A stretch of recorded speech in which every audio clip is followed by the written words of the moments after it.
هلو عاملين ايه؟ النهارده هنتكلم على واحد من اهم برامج تعليم الانجليش، برنامج AUC Road to College او الطريق الى الجامعه الان، واللي عاملاه AUC او الجامعه الامريكيه في القاهره. برنامج هدفه يساعد اي حد في اي مستوى انه يطور من نفسه عشان يقدر يدرس بالانجليش.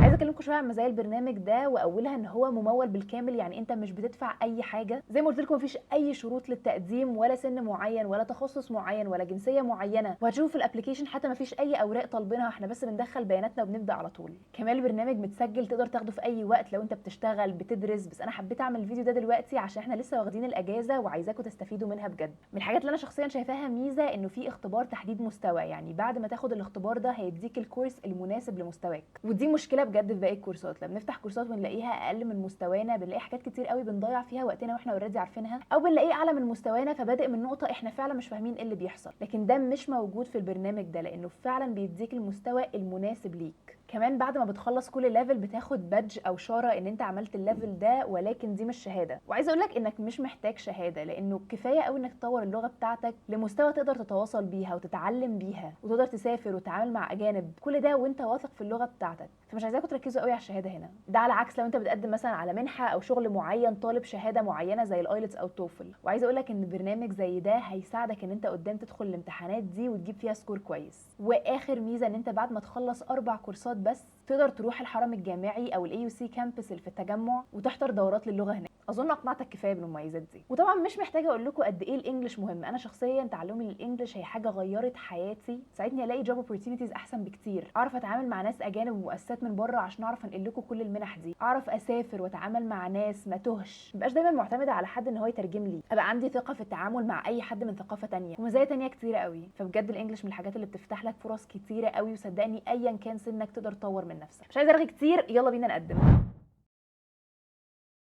هبدا معاكم الاول نقدم من اللابتوب، بحيث ان انت تفتح الموبايل معايا دلوقتي وتفتح الكمبيوتر او اللابتوب قدامك وتعمل نفس الخطوات اللي هنمشيها مع بعض. ولكن في اخر الفيديو هعمل نفس الخطوات على الموبايل، بس انصحك ان انت تشوف الجزء ده الاول عشان هقول فيه تفاصيل كتيره قوي مش هقولها تاني في الاخر. فيلا بينا. اولا ده الويب سايت بتاع البرنامج، هحط لك اللينك ده في الديسكربشن تحت. هنبدا ننزل تحت وانا عايزه اترجم معاكم الصفحه، فهدوس هنا للغه العربيه، هلاقي الصفحه اترجمت معايا. هننزل تحت نلاقيه بيعرفنا عن البرنامج، ايه هي مزايا تعلم الانجليش، ايه هي مزايا البرنامج ده، ودي اللي قلت لك في الاول. وطريقه التسجيل، اولا بنسجل بياناتنا هسجلها معاكم دلوقتي، بعدين عندنا اختبار تحديد مستوى زي ما قلت لكم، واخيرا بيفتح لنا الكورس على طول. هننزل تحت هنلاقي فيه دورات معينه هو حاططها، لو حد عايز يبدا في اي كورس من دول على طول من غير ما يعمل اختبار تحديد المستوى هو حر، وتقدر تعمل كده على طول. ولكن انا بقترح ان انت تعمل الاول اختبار تحديد المستوى، تعرف مستواك وتاخد كورس مناسب ليك، عشان زي ما قلنا ما تضيعش وقتك او ما تحسش ان الدنيا معقده. هنطلع فوق وندوس هنا على ابدا الطريق الى الجامعه الان. هيفتح معانا صفحه التقديم هنا، ومش عارفه ليه الناس بتقف في الحته دي، بس عايزه امشيها معاكم خطوه بخطوه. اولا اليوزر نيم، فلنقل مثلا ان انا اللي عايزه اقدم، فهدوس ملك وبعدين هكتب اسمي 19/4/2004. دي تبقى اي حاجه سهله انت هتفتكرها بعد كده عشان تقدم بيها. وخلي بالك ما ينفعش تكتب اي حروف كابيتال، لازم كلها تبقى سمول. ننزل تحت شويه عند الباسورد هنلاقيه بيقول لنا لازم الباسورد تبقى على الاقل 8 كاركترز، يعني 8 حروف وارقام، على الاقل واحد منهم يبقى رقم، وواحد منهم لور كيس يعني سمول، وواحد منهم ابر كيس يعني كابيتال، وواحد منهم سبيشال كاركتر يعني علامه تعجب، استفهام، اي حاجه. فمثلا لو واحده اسمها دنيا مواليد 25/3/2005 عايزه تقدم، فاي سجست ان هي تعمل دنيا كده. استنى افتح لكم، تكتب اسمها، اول حرف يبقى كابيتال وبعدين تكمل الاسم، بعدين تاريخ ميلادها، وبعدين اي علامه، علامه تعجب، علامه استفهام، اي حاجه بس سهله تقدروا تفتكروها. هننزل تحت هنكتب باقي البيانات بتاعتنا، وهنا هنكتب اسمنا والاسم التاني، الايميل اللي حابين يتواصلوا معانا بيه، تحت القريه او المدينه اللي احنا عايشين فيها، واخيرا الدوله اللي احنا منها. هنخلص وندوس تحت على create my new account. في الصفحه دي بيقول لنا انه بعت ايميل، فالمفروض نروح نشوفه. فعلا جالي ايميل دلوقتي اهو، فتحته وبيقول لي اول حاجه activate your account او فعل حسابك، هدوس عليها، ندوس على continue.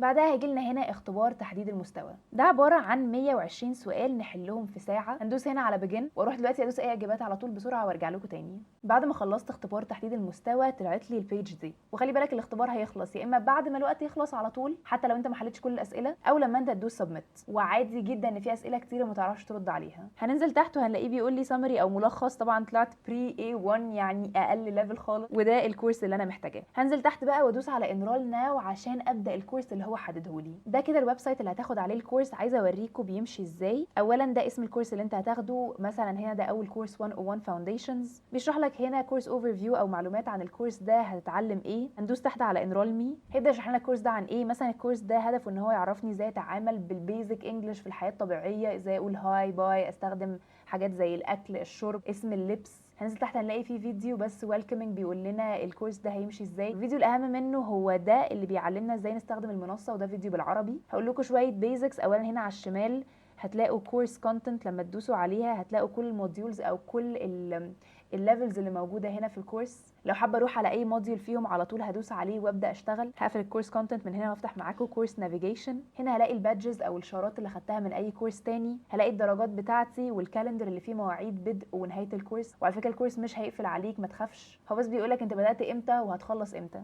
بعد ما تتفرج على الفيديو ده هتنزل تحت هتلاقيه برده بيشرح لك تاني الحاجات اللي انت هتدرسها. وعشان تبدا بقى فعلا تذاكر الكورس هتدوس هنا على كورس كونتنت وتدوس getting started. هيقول لك هنا الليرنينج اوتكمز او نواتج التعلم، طبعا بالعربي وبالانجلش، وتاني الحاجات اللي هتعلمها وايه شروط بدء الكورس ده. لو دوسنا هنا نلاقيه بيقول لنا ان احنا مش محتاجين اي تكنيكال ريكويرمنتس او متطلبات تكنولوجيه، بس محتاج سمارت فون وواي فاي. هتعرف مين الانستراكتور او مين اللي بيديك الكورس ده، وهتنزل تحت وتدوس موديول 1 من هنا. وده فعليا اول فيديو هيشرح لك في الكورس كونتنت او المحتوى. وعايزه اوريكم حاجه، هنا دايما بيكون في سبتايتل او نفس الكلام اللي بيتقال مكتوب تحت، عشان لو في اي كلمه فاتتك عينك تبقى دايما بتقراها بالانجلش مش بالعربي. كمان هتلاقوا تحت الفيديو في حاجه اسمها فيديو ترانسكريبت او نص الفيديو، لو دوستوا عليه هيفتح لكم كل الكلام اللي بيتقال في الفيديو بالانجلش وبالعربي عشان لو في حاجه ما فهمتهاش. بس كده وهتمشي مع الكورس. ده الانترفيس من على الموبايل. هننزل تحت شويه تاني ونترجم الصفحه، وبعدين هننزل تحت. انا شرحت معاكم الصفحه دي قبل كده، فهندوس على ابدا الطريق الى الجامعه الان. بعدين هندوس هنا تحت على create new account، وزي ما قلت لكم اليوزر نيم دي بس حاجه تقدر تفتكرها، وزي ما عملنا في اللي فات ممكن نسجل ملك 19/4/2004.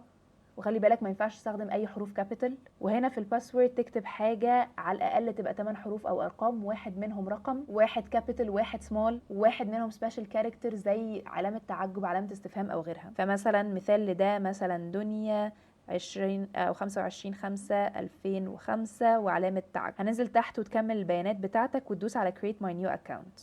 بعدين هنا بيقولك ان هو بعتلك ايميل، روح شوفه. هلاقي هنا ان فعلا في ايميل جالي، هدوس عليه. هنزل تحت واول خطوه هنعملها هي activate your account او ان احنا نفعل الحساب، وندوس على continue. وهنا هيحولك لاختبار تحديد المستوى، دول عباره عن 120 سؤال في ساعه. هتنزل تحت وتدوس على begin وتبدا اختبار تحديد المستوى. انا تاني هروح احل اي حاجه وارجع لكم تاني عشان نشوف هيطلع لنا ايه. بعد ما تخلص الاختبار هتدوس على submit all and finish، او هتلاقيه قفل على طول لو الوقت كان اقل من سرعتك في حل الاسئله، يعني ما لحقتش تحل كل حاجه وده طبيعي.